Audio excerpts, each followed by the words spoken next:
Hello students, I am Anjali Base. Today I am here to teach you geography of class 7 and topic is environment means पर्यावरण. First of all we will read what is the environment. Whatever we see in our surrounding is known as environment. हम जो कुछ भी अपने आसपास देखते हैं वो सब क्या हमारी environment है. Example land, water, mountain, building. Environment is our basic life support system. It provides us air, water, food and land. Environment क्या है? हमारी basic life support system है. Means अगर हमारी environment हमारे आसपास नहीं होगी तो हम अपनी life को आगे नहीं बढ़ा पाएंगे, क्योंकि environment हमें क्या provide करती है? Air, water, food and land. That's why environment is our basic life support system. Environment हमारी क्या है? एक बेसिक लाइफ सपोर्ट सिस्टम है जो हमें प्रोवाइड करती है हवा, पानी, खाना और ज़मीन. Then next is we are going to study in this chapter component of environment, natural environment, human environment. First component of environments, place, people, things and nature that surround any living organism is called environment. Place, people, things and nature जो surround करती है किसी भी living organism में उसे हम क्या बोलते हैं? Environment. There are two types of environment, natural environment and human environment. Okay, from the above conversations we understand that place, people, things and nature that surround any living organism is called environment, and it is a combination of natural and human made phenomena. And the natural environment refers to both biotic and abiotic condition which exist on the earth. Okay, तो जो हमने इससे पहले पढ़ा था कि जो place, people, things and nature है जो सराउंड करती है किसी भी लिविंग ऑर्गेनिज्म को उसे हम क्या बोलते हैं? इन्वायरमेंट. और जो इन्वायरमेंट है ये कॉम्बिनेशन है natural and human made phenomena का. और नेचुरल इन्वायरमेंट रेफर करता है both biotic and abiotic condition को जो एग्जिस्ट है हमारी अर्थ में. तो पहला है biotic. The world of living organism is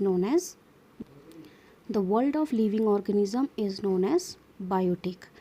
means जिसके अंदर जान होती है उसे क्या बोलते हैं? Biotic. Like example plants and animals. The world of non living elements is known as abiotic. जिसके अंदर जान नहीं होती है उसे हम क्या बोलते हैं? Abiotic. The next is human environment.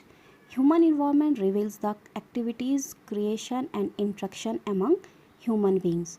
Human environment क्या शो करता है? Activities, creation and interaction किसके बीच में? Human beings के बीच में. The next is natural environment. Land, water, air, plants and animals comprise the natural environment. जो लैंड है, water, air, plants and animals है, ये सब किसके अंदर आता है? नेचुरल इन्वायरमेंट के अंदर. मीन्स ये सब चीज़ें किस में शामिल है? नेचुरल इन्वायरमेंट में. अब नेचुरल इन्वायरमेंट में तीन चीज़ें और आती हैं, lithosphere, hydrosphere and atmosphere. Means lithosphere divided into three types, lithosphere, hydrosphere and atmosphere. Lithosphere, solid crust on the hard top layer of the earth is known as lithosphere. Earth की जो top layer होती है उसे क्या बोलते हैं? Lithosphere. Lithosphere made up of rocks, minerals and covered by thin layer of soil. So lithosphere किससे बनी हुई है? रॉक्स एंड मिनरल से, और कवर्ड है थिन लेयर ऑफ सॉइल से. Lithosphere consist of land forms such as mountains, plateaus, plains, valleys etcetera. Lithosphere consist करता है लैंड फॉर्म्स को, जैसे mountains, plateaus, plains, valleys. Okay, तो प्लेट्यूज क्या होता है? जो टॉप टेबल लैंड होता है वो प्लेट्यूज होते हैं. मीन्स जो ज़मीन से उठा हुआ जो हिस्सा होता है उसे बोलते हैं प्लेट्यूज. वैलीज होती है दो माउंटेन के बीच में जो वादियाँ होती हैं उसे बोलते हैं valleys. Okay, then and lithosphere is a domain that provides forest, grasslands for grazing, land for agriculture and human settlements. Lithosphere क्या एक डोमेन है जो हमें प्रोवाइड करता है फॉरेस्ट, ग्रासलैंड्स की चीज़ के लिए, ग्रेजिंग के लिए मीन्स चारा के लिए, लैंड किस चीज़ के लिए? कृषि के लिए, एग्रीकल्चर्स के लिए, एंड ह्यूमन सेटलमेंट्स के लिए मीन्स ह्यूमन के रहने के लिए. And we also get minerals from lithosphere. और हमें लिथोस्फीयर से क्या मिलता है? Minerals. The next is hydrosphere. The domain of water is known as hydrosphere. Means पानी वाला जो पार्ट होता है वो हाइड्रोस्फीयर होता है, अर्थ का वो सारा पार्ट जहाँ पर पानी होता है, ओके जहाँ पर पानी होगा उस डोमेन को हाइड्रोस्फीयर कहा जाता है. So domain of water is known as hydrosphere. It comprises various source of water and different types of water bodies.